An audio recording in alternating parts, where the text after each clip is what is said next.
What is up, Internet? Sastro Disc Golf. We're back.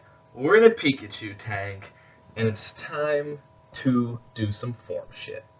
Okay, first off, I'd like to apologize for the ridiculous glare coming off my fan light, but there's really nothing I can do about it, and if you came to my channel in search of quality videography, you came to the wrong place. If you came here for tips, well then you might be in the right place.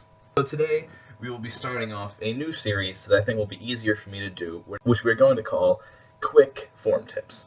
So, videos that aren't 20 minutes long. We'll still be doing some of those, but about as sporadically as you'd expect, based on my posting history so far. What we're going to be going over today is something that's been seeing a lot of talk about on Reddit lately, and that I've seen before with shoulder movement in relation to pulling a straight line with a disc. So, as some of you probably know, when you do your reach back for a disc golf drive, you need to turn your shoulders in order to extend your reach back fully in order to pull through. I know there's two main schools of thought that you see with pros here. You see the wide rail reach back, like Nate Doss and Barry Schultz, where they reach out very far away from their body and pull in towards the chest when they turn their shoulders. But there's that elite group of insane high power throwers like Will Schusterick, Simon Lizotte, and Eagle McMahon, who sort of stretch the limits of how tight a straight line you can pull and still not be rounding, even though it might look like they are, which is a topic that was brought up in one of Will Schusterick's recent Instagram videos. So basically what throwers like Will and Simon do, Will in particular, and you'll see this in all his full power shots, is when he turns his shoulders, he is basically perpendicular to the line he is throwing. He contorts his body so much, head is not looking completely away, but his shoulders are turned completely perpendicular to his line. So you see right now, my shoulders are basically perpendicular to where I'd be throwing.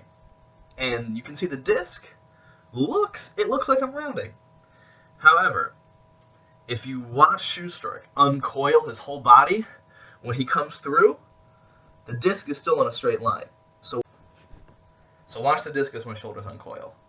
The disc never moves off that straight line.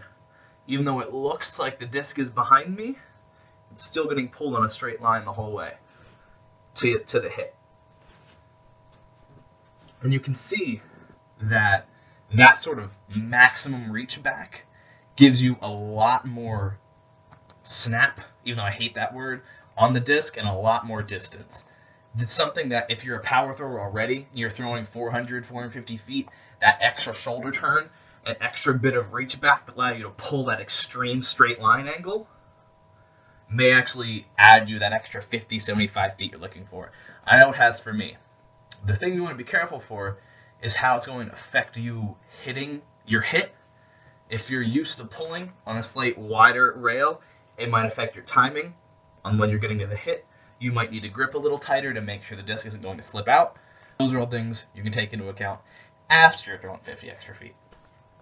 So that has been your quick tip of the day with South Shore Disc Golf. Hope you enjoyed it.